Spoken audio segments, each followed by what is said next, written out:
Welcome to Behind the Slate, where I sit down with fellow voice actors and other industry artists to have a fireside chat. I'm your host, Christian O'Boyle. If you'd like to know more about me, please check out my website at christianoboyle.com. In this episode, I'll be talking with Kevin Couto. Based out of Florida, he has been working in the entertainment industry for the past 6 years, with experience ranging from theater, film, and now voiceover. These days, he maintains working on voiceover at home, working a part-time job, and playing D&D to practice his performance skill. But I think a lot of people invest in the wrong things at the wrong, they're like, I'm going to buy a microphone first. Bad idea. Why? It's not going to do anything. Yeah. Treat your space. Exactly. Then get a microphone. Yeah. Otherwise, that microphone's going to be just as bad as any other microphone. Yeah, and also the price ranges, like some people will lowball it way too much. Like I saw at least one for a streamer who wanted to get 150 for a mic, and I was like, I'm not sure there are even that many XLRs that are going that low. At least yeah, decent enough ones. AT 2020, it's $100, $120. Oh, AT 2020, $120. You get a Focusrite Solo for $100. So $250 for the full setup, and that's not including a cable and all that other stuff. However, I did find a bundle, and I've been writing a blog, so I tagged that bundle. It's an AT 2020 Focusrite Solo with an XLR cable, I think even a scissor stand, so you even get a stand, all for $230. Just buy one thing, you get the full setup. All you have to do then is treat your space. Less than $60, you can build a PVC booth. I think I calculated how much it would cost a voice actor to start voiceover, and it was less than $300.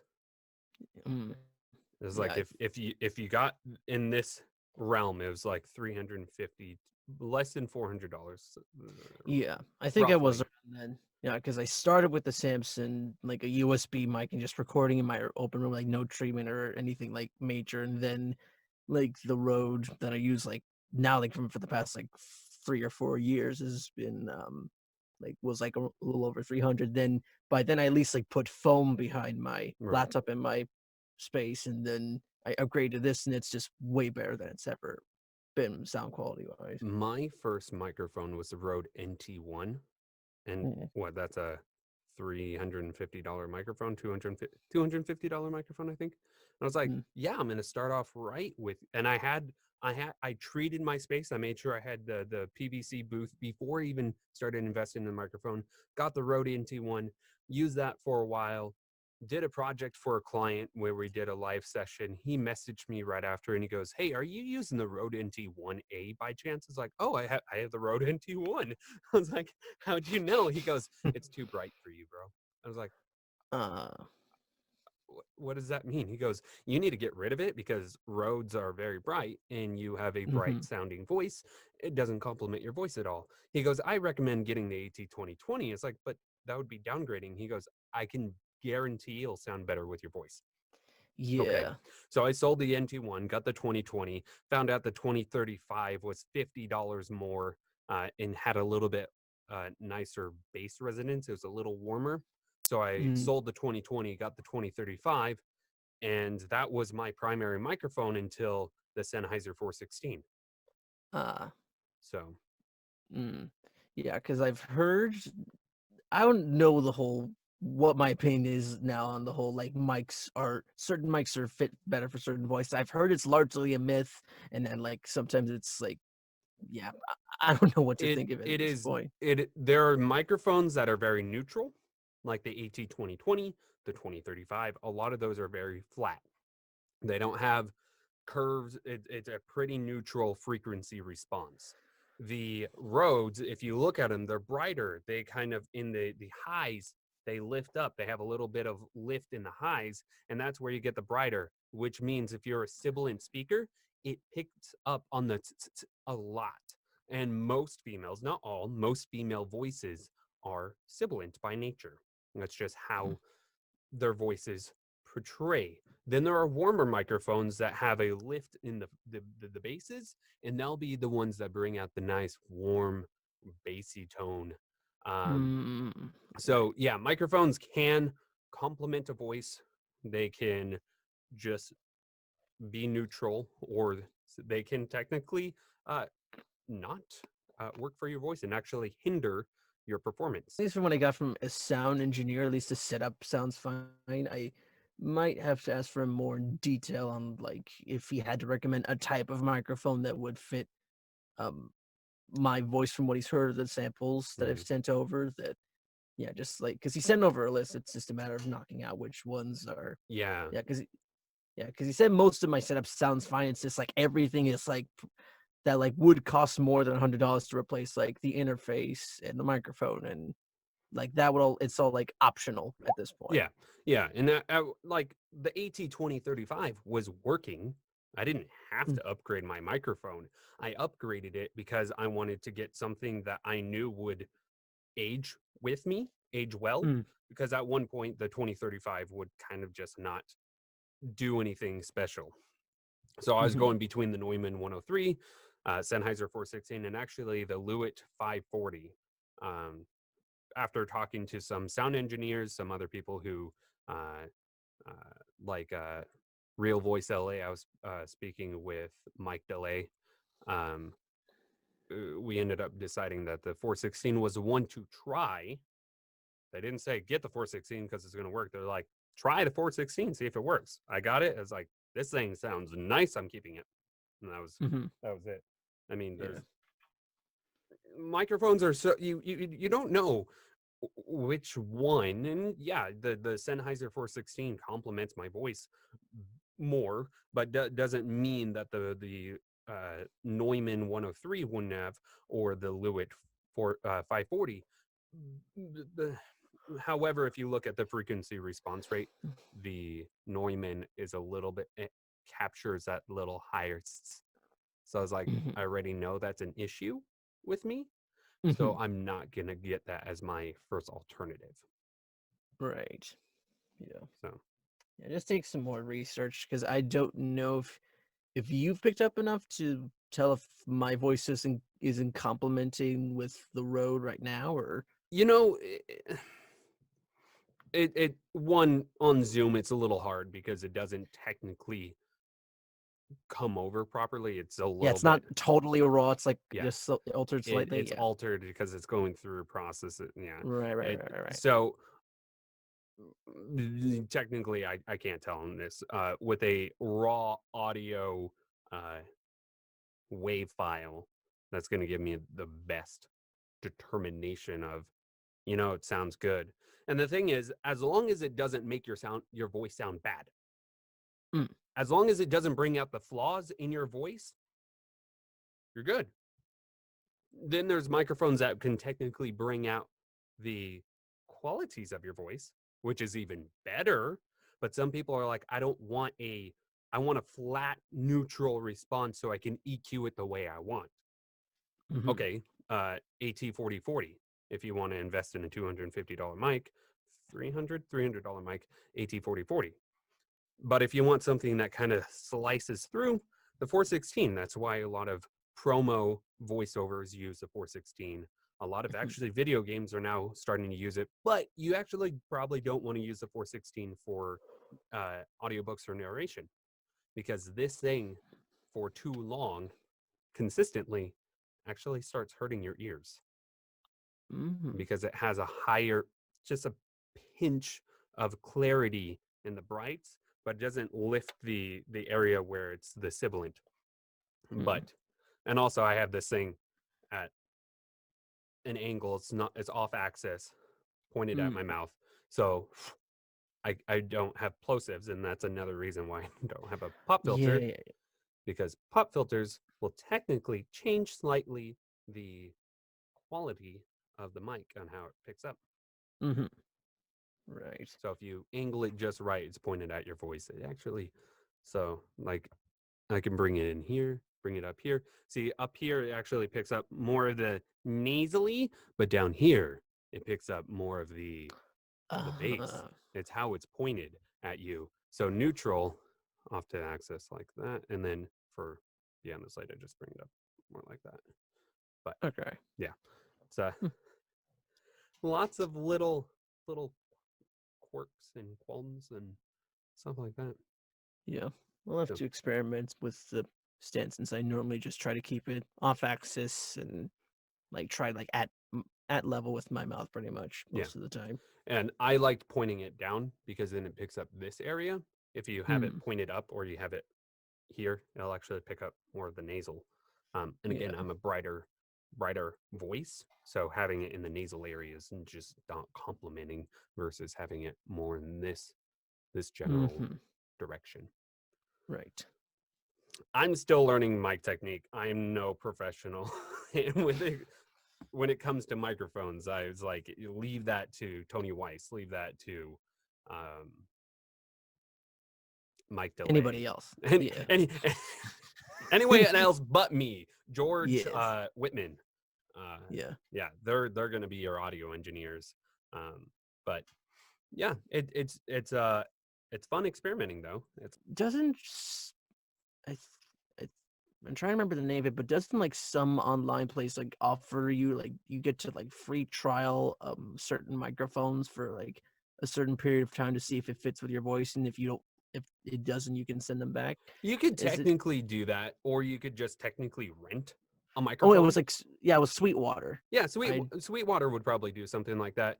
You could even rent microphones, like you know how you can rent photography lenses from Borrow Lenses. I'm sure you can technically rent a microphone for a week, test it out. Or if you have a Guitar Center nearby that actually has microphones that you want to test, go to Guitar Center, have them set up, go through a set of them, listen to them and go, you know what? This one sounded the best out of all of them in the space I was at. Now, it also depends on your environment because a microphone not only picks up your voice, it picks up everything else. When did you kind of start getting into voice acting? The first one I did was 2015. So, November. So, I've been at it for at least like mildly professionally, or at least like I've been doing it, quote unquote. Playing around for over 4 years now. Wow. Yeah. I'm almost at the 2-year mark. Yeah. February will be 2 years for me. Mm-hmm. But kind of what inspired you to kind of get into acting in the first place? I'd say it started off like even like when I was a kid, I used to do like summer. I used to go to summer camps just because my parents like pushed me to do that stuff because I was very introverted back in those days. I still kind of am now, but at least stuff like that helps, like meeting up with kids more and doing those kind of activities, interacting. And I did like Grease was like my first show I ever did. I played Danny Zuko of all people in that, and then it's sort of like my love for performance like died off for a little while. Like I was just sort of like at a point where I didn't really know what I was going to do. Like I thought, oh, like I saw Star Wars like one time when I thought, oh, I want to be a fighter pilot, but then I realized the career is entirely like not based in that at all. So then around high school, I saw I think it was like middle sophomore year, I saw my school. I did Lion King, and then I fell back in love with performance, and I sort of just started finding out who I was more in that time, and then sort of at least got more comfortable performing in front of people. But always like in that whole period of time where there was doing theater or not, I always loved watching cartoons, and even if it was like just TV or if it was or wasn't a cartoon, sometimes I just have like stuff from advertisements that played over and over just burned into my brain, certain like vocal patterns I just memorized and I repeat talking to myself all the time. And like it's one of those weird quirks that like people will look at you if you're like crazy, if you're like my age or like even a little bit older doing it, or as a kid it's just like it's just what they do if they're like loner types. But you're an adult and you make sounds with your voice. That's not work. Yeah, exactly. Yeah, that's what I say to that. Yeah, I even do it like at work whenever it's just like there's nobody around or like singing a lot. But yeah, like after high school and once I got into college, I found the Now Voice This documentary. That's when I like the interest in the field really picked up, and I was like, okay, the career is actually viable. And I found stuff like Team Forster, and I found like, oh, they're an actual company, and they like, even though like what they're doing is like technically illegal, but it's like they're doing it out of a love like for like the field, and like if they couldn't like get into stuff on their own, they actually made it, and then other projects saw what they were doing, and then they got into more stuff that they was like, huh, like how could I get into that field? Yeah. And I did like similar projects from then on. Then I sort of started to wheedle out like, okay, like what's like my sort of standard for a project I want to go into now. Mhm. I'm trying to limit it mostly to projects I either really, really, really, really love, or they're like definitely paying, just so I know Right. I'm getting like at least some experience Something. out of it. And yeah, or even like working Resume. with like, I say resume worthy. If it's resume worthy, then I'll yeah. generally. I don't do fan stuff. Now you mentioned Team Four Star. Uh, Hmm. Technically, what they're doing is illegal unless they actually are getting permission. How is doing like fan fiction and fan dubs technically fall into illegal, or why? Why as a voice act? I. It's a very hot topic whether people are doing fan fiction voiceover, and do you put it on your resume, do you not put it on your resume, how does that work?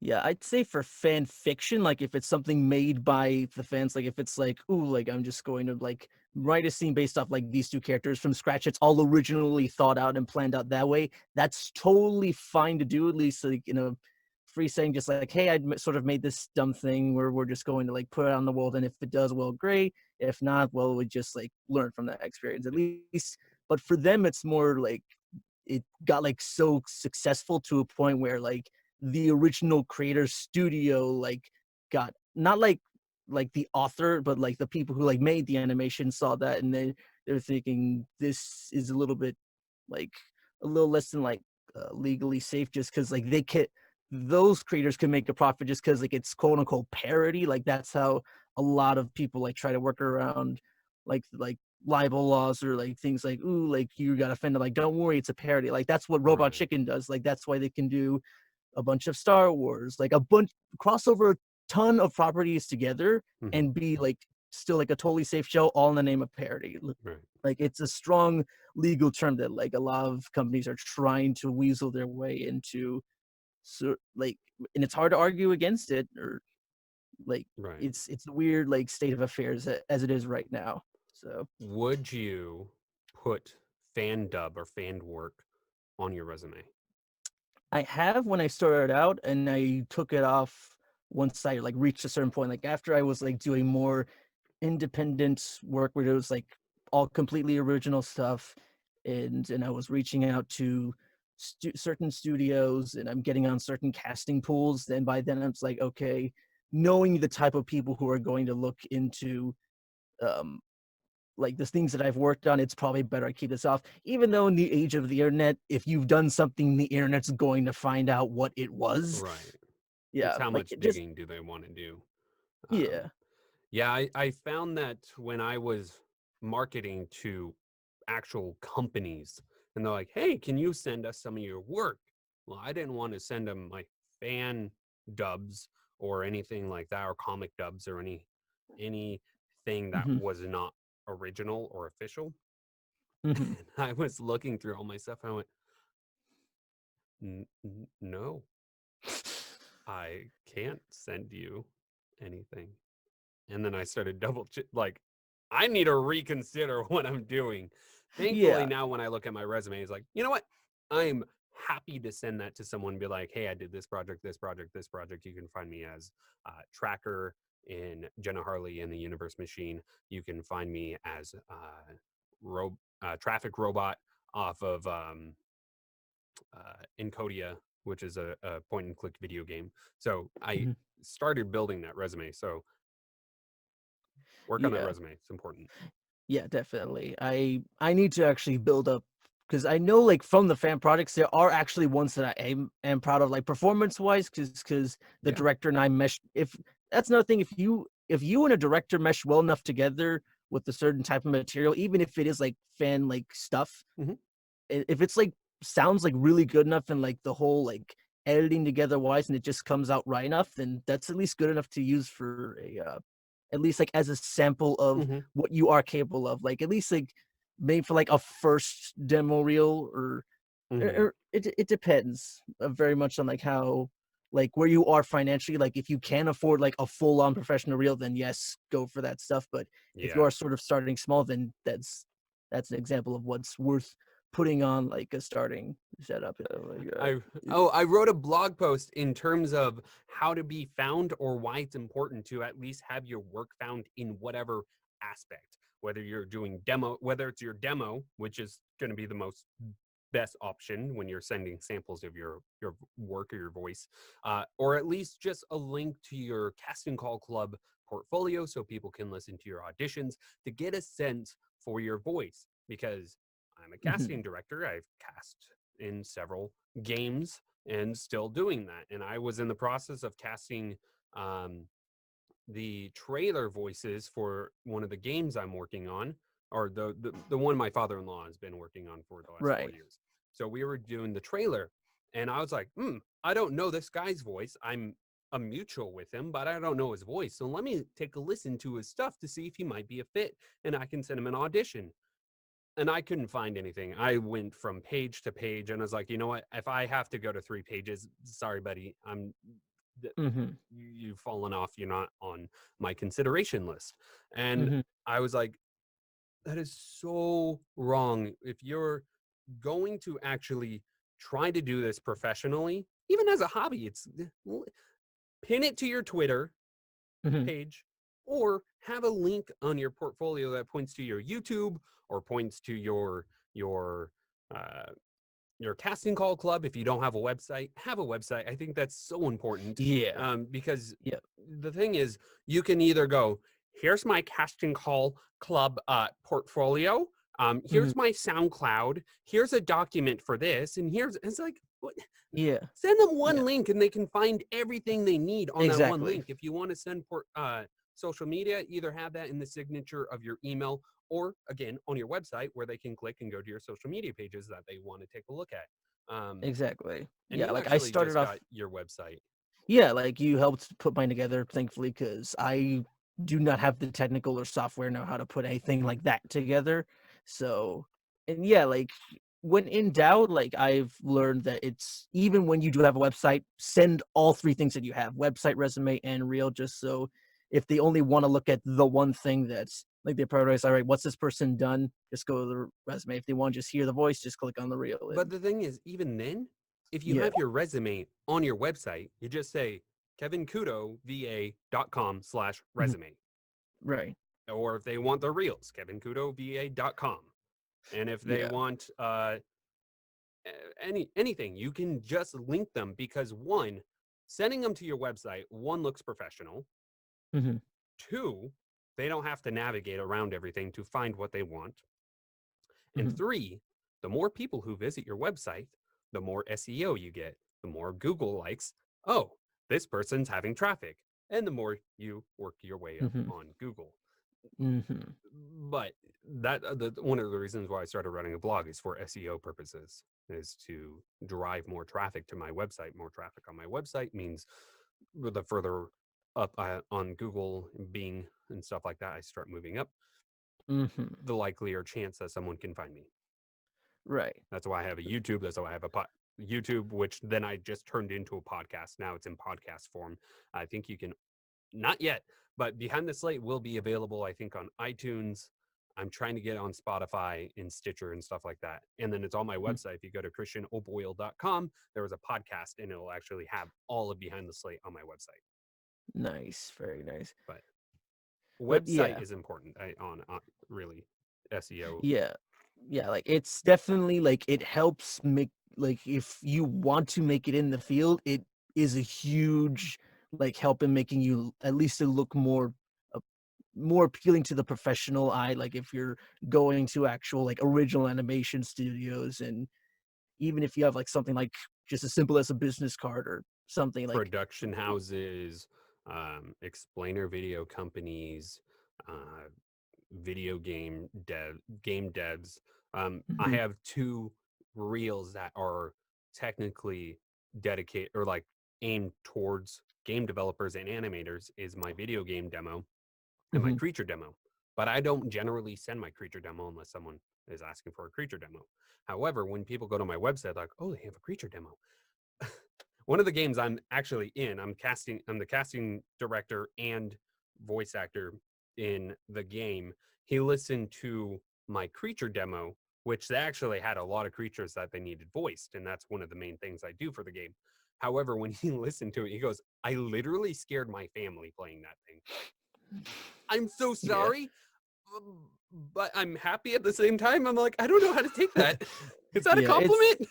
yeah, I would say so. It's a nice like you're playing the things and no one can tell like it's actually a person making those noises. So Yeah. I'd say it's a win. But It is. Tony did really well in putting that together. mhm, We were recording my video game demo. He goes, "You can make creature sounds, can't you?" I was like, "Yeah." He goes, "I'll throw in a creature demo for like $50 at the time." I was like, "I'll mhm. for an extra 50." He goes, "I'll do a creature demo." I was like, "Sure." So we literally played in the booth for who knows how long. And he goes, "All right, let's see what you can do with this." And I was like, and yeah, sure enough, I had enough content to actually make a full demo. Um, it's different, very different. Yeah, like think my strategy is I'm going to wait until I get more training in the different fields of VO because like regular voice acting isn't to commercial as is to narration as it is to e-learning. Like all the Yeah, different types, like you need like a different they like don't learning connect, or right? exactly. Like they require different like skill set Hmm. and like training to actually get into it. Like that's why on-screen actors like when they are gonna transition into video games It for does. example, like yeah, like for example, I don't know if this happened for like the most I don't know like if this particular actor did this, but for like Jedi Fallen Order, like the actor who plays like the main character, like he's known for like doing on screen stuff like he does the Joker in Gotham and other live action shows.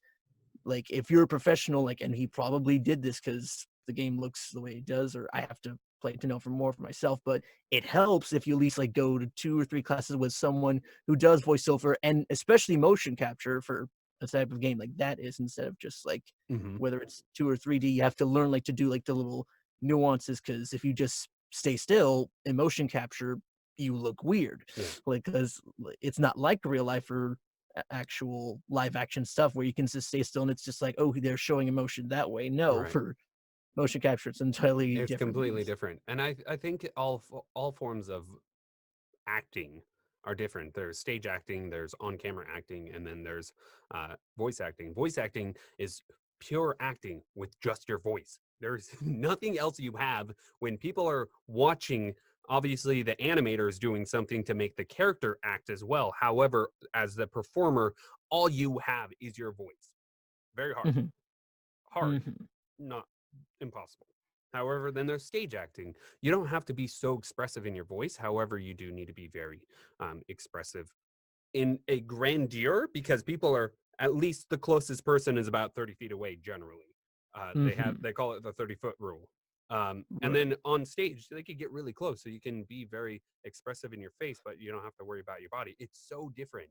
Now, have you found that acting on stage and in front of a camera has helped you in the voice acting realm? I would say yes in terms of just becoming more, I'd say, vocally present within the space, or I'd say like it depends on the type of project because there are like some films that I did mostly voiceover for. I have to actually revisit those and see like how I came out in the final product. But other ones, like the other films I did, were just more so I was just sort of like a body that they needed, like just sort of like An what's extra? the word? Yeah, like extra ensemble. There we Yeah, go. ensemble. I'm in that. Yeah, I'm in that for like a lot of other shows. So Hmm. at least like for yeah, physicality, like I think is what ties all three of those together. Because even when, like whether you're in an audition or on stage or or in the booth, physicalizing whatever your character is doing is gonna help bring out the performance, even if it's Hmm. something sort of like hunching your back over slightly or like doing little twitches or like trying to like figure out the moment before the moment and Hmm. getting into that character That is physically in some that is aspect. very true. Even in voiceover, you can't go, "Ow, that hurt." You have to literally act as if you're in pain and you just got stabbed. You have to act it.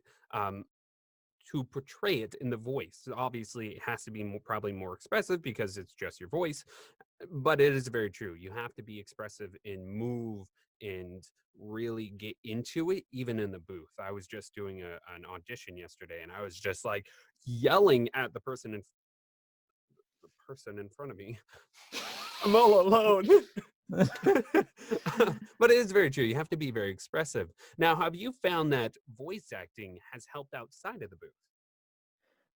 Outside the booth, definitely, because the side job I work at a supermarket deli, and for one thing, you have to be very loud because you're dealing with a lot of machinery all over the place going off. People are yelling, and you have to sometimes if you're in a tight spot, yell very across the way. And also sometimes for when you want to be more intimate with a customer or just any other person, whether it's like a coworker, another customer, like the manager, you can just have the times where you can go really loud, but then get very intimate, just all right, I can help you out with what you need. Just as long as you give me the information, sort of give a more soothing tone, stuff from voiceover, that, when you're trying to have an objective in your head, like just any other character, and you're in the scene pretty much just improving, all right, I have to do this. Okay, I get it. And then outside of that, it's just pretty much just memorize motion controls. All right, get the thing, go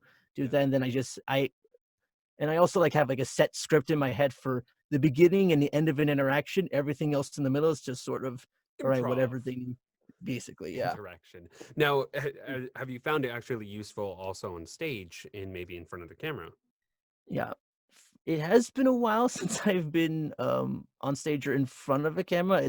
I feel very rusty, especially for a recent audition, for an ad where it's more so where the ad itself, it's for some furniture company. I won't say a name, but it's in that case where they don't need your voice at all. They just need your body, and you have to look comfortable. Right. It's hard to sell that when you're just naturally nervous. Just hey, just sit on the couch and just ask some questions, and we're just gonna film you. And it's just all right, yeah.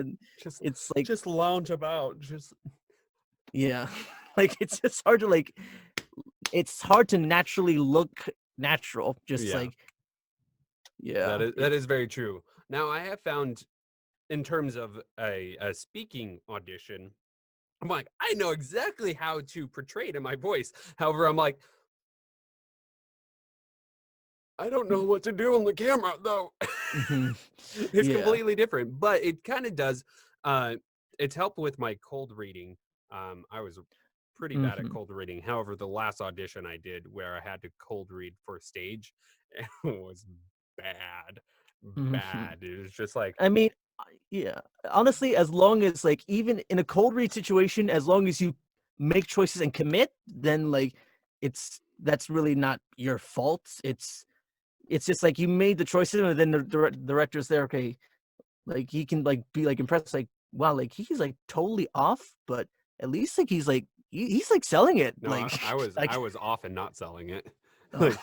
Because one, on stage, there is no you're talking out into nothing, and you barely hear your voice back because you have no microphone when you're doing cold reading for an audition. Yeah. And then you're like, crud, I don't know if I'm doing this right. Yeah. But I mean, I have found that acting in general has helped portray and helped everything kind of come together. What is something that you might feel helps with maybe working on voiceover or working on acting outside of the booth? How do you practice in kind of whether you have an audition or not an audition? How do you keep learning and growing? Right.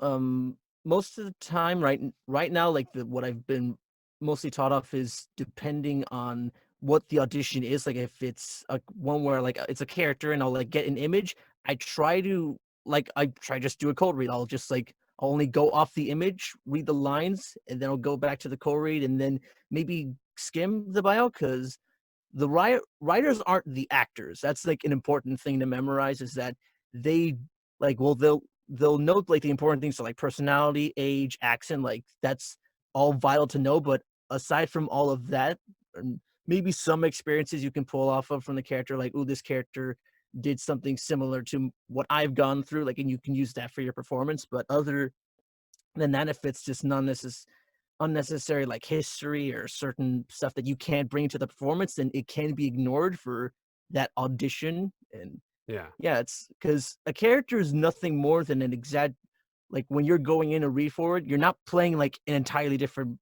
person. It's more just you and a slightly one quality of you or several Mhm. qualities just over exaggerated Yeah. Yeah. And and that play. is it. A lot of times acting is you. A lot of people are like, I'm going to act and I'm going to portray this character. Yes. And I'm going to create this identity that does not resemble me. Don't, because you can't find acting is all based on your history. Hmm. Acting is all based on your experiences and how you portray. Like you can't personify someone else to create something else. Hmm.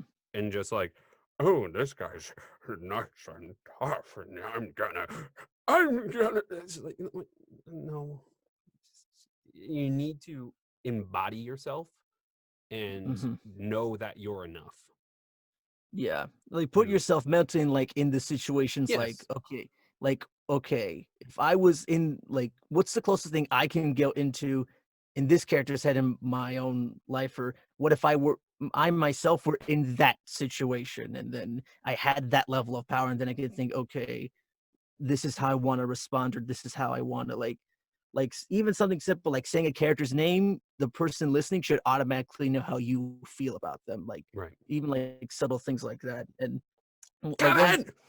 yeah, like one way I practice outside of voiceovers more so I just like watch old like clips of like old shows I used to watch when I was a kid, and then I'll try like repeating the lines that like stood out to me in those scenes, and then I'll just try to like change the delivery slightly just to like it changes like the tone or the objective or um the overall scene. Then that's like a fun exercise. But primarily these days, it's actually Dungeons and Dragons. That's what I primarily use to.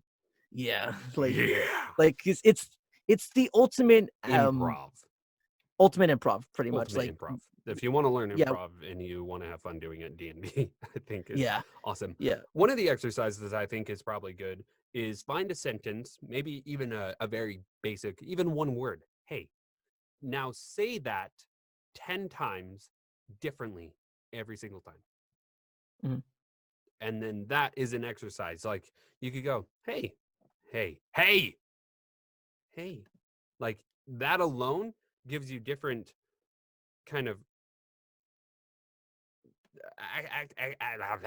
yeah. It gives you avenues to explore. Just there we like, go. Thank you for connecting that for me. I'm "Ooh, not good with words. don't worry, it's I part of the read job." words. I don't act. I don't speak words. Yeah. I don't make them up on the fly. My Mhm. vocabulary is pretty Yeah. normal. Yeah, I will literally ask Siri to like define certain words that like I just see on an audition. Like, this character is unstructable, and I was like, "Hey, Eh? can you define that word for me, please?" Even Just if I so like, know or think what the word is, I look it up. I'm like, okay, now how do I apply that to yeah, this person is unyielding? Okay, how do I like how do it's I act unyielding? yeah, What? yeah, yeah. Even Thank you for like the stuff, description. That did not help. yeah, even for when you get stuff like character samples, like, "Ooh, this is what we want the character like to sound like," or like a vocal reference. Yeah, In that case, they don't want you to sound exactly like that other person, because if they did, they would just cast that person for that role. unless you can't afford Robert Downey Jr. Yeah, Maybe. exactly. Like, they just want like the general vibe. So it could be like different vocal quality wise, but as long as like you like have like that suave or like certain thing that they're looking for, like this What does person that person feels, represent yeah, when they are acting or speaking, and then for try this role. to embody that emotion or that type of speech pattern. Um, Otherwise, yeah, I mean, there are very few people who are actually impressionist, or yeah, I think that's right. No, yeah, Impersonators. impersonators. There we go. I was like, that's not the right word. I'm just gonna kind of sit on that. Impersonators, and it is a very, very, very, very tight niche when it comes to acting. People are like, well, I can sound like Elmo. Well, that's great. So can I. But you know what? I'm not gonna get cast as Elmo. So Mhm. I'm glad you can make a character. So, but that does not define that you're a voice actor. Unfortunately, Mhm. you need to Yeah. know how to act. Voice acting, you're just acting with your voice.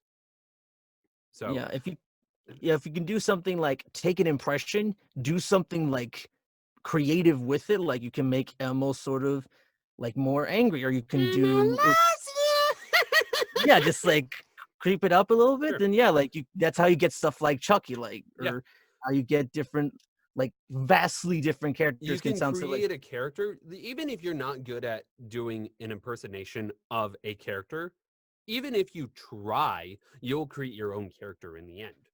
yeah, like a lot of voice actors, like their bad impressions are what get them certain Yeah. characters. And So, but the thing is, the main concept is you have to act, and I think that's a misconception. A lot of mhm, a myth is voice acting. I can, I can make characters. I can make voices, and I can talk in front of a microphone. Yeah, great. So can yeah, 90% of the world or mhm, more. Almost anyone yeah, can do that. However, can you make it believable the way you're doing it? exactly. Like yeah, of when it comes to voice acting, people just forget the acting part, and it's kind of very important You because kind of hear that in the performance. You're like, I don't believe what you're doing at all.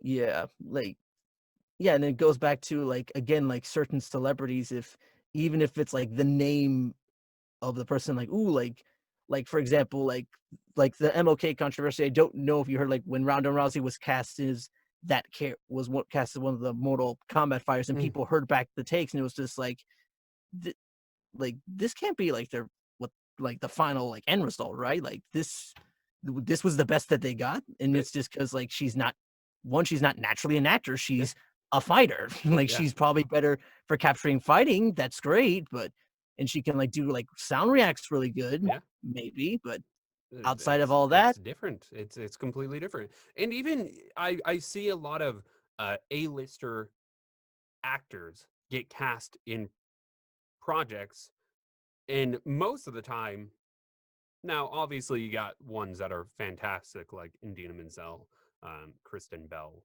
I just watched mhm, Frozen 2. Shut up. But those are fantastic. However, you do get other actors, and you go, they might be a camera actor. They are not a voice actor. This is mhm. really bad.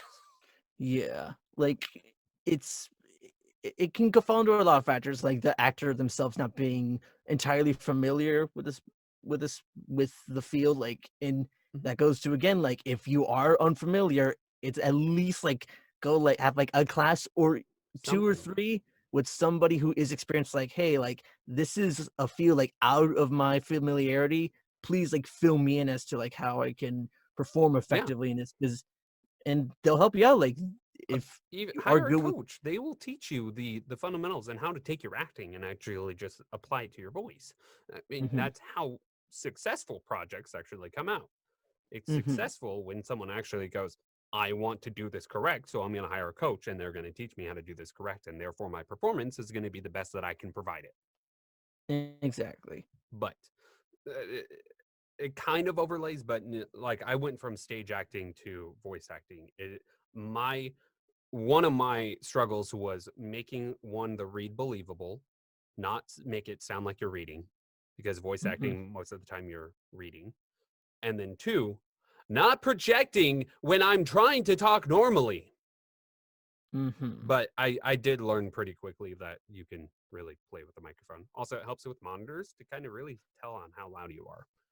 Yeah, like, I try to yeah, I don't know if you were, like, told this as well, but I just try treat the microphone like it's just the characters you're talking to is like you're just right in their ear pretty much. It's like even if like when they're far away, like like in those situations, like you like step back and then you have to project a lot more. Gain down. Well, and that's playing with the mic. Yeah, like if you're yelling, sure, turn your gain down. However, if it's supposed to sound like you're further away, like yelling across the road, then you can yell across the road kind of like this.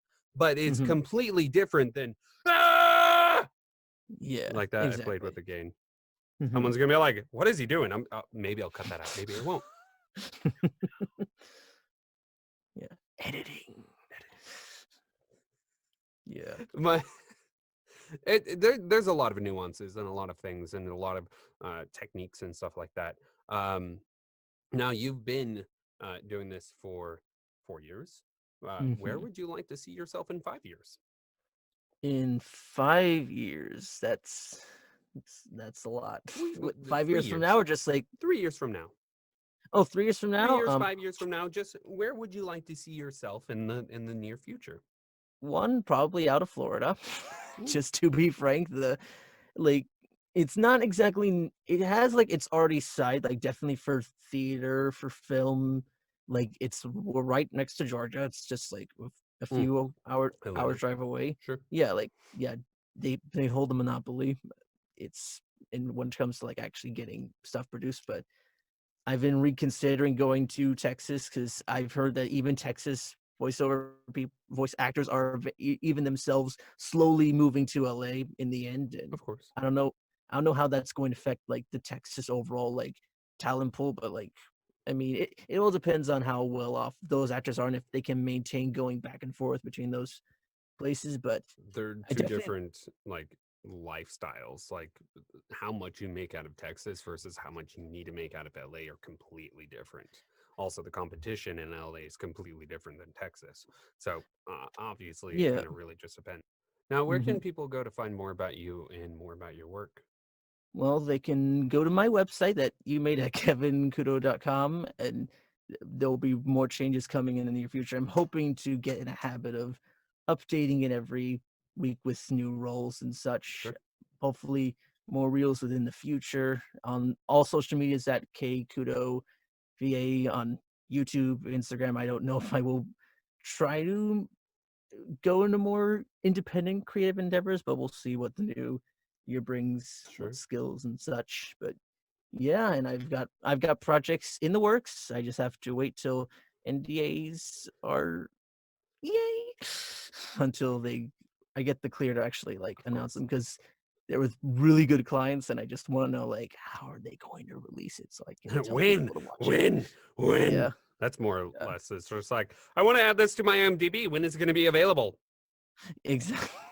Exactly. And also just so I can say like I own a copy of something that I voiced in, which not a lot of people like this new into the industry can say that. The physical copy, right? Yeah, definitely. That is very true. Even if it's something small, like it's definitely like worth holding on to. Of course. Well, thanks so much for joining me on Behind the Slate. It was a pleasure. Yeah. Thanks for listening to Behind the Slate with guest Kevin Couto. If you like this episode, please subscribe to the channel and click the bell button to stay notified. I look forward to seeing you again. And it started raining when we were putting up the Christmas lights, so we're like, yay! Perfect timing. I actually wrote a blog post in regards to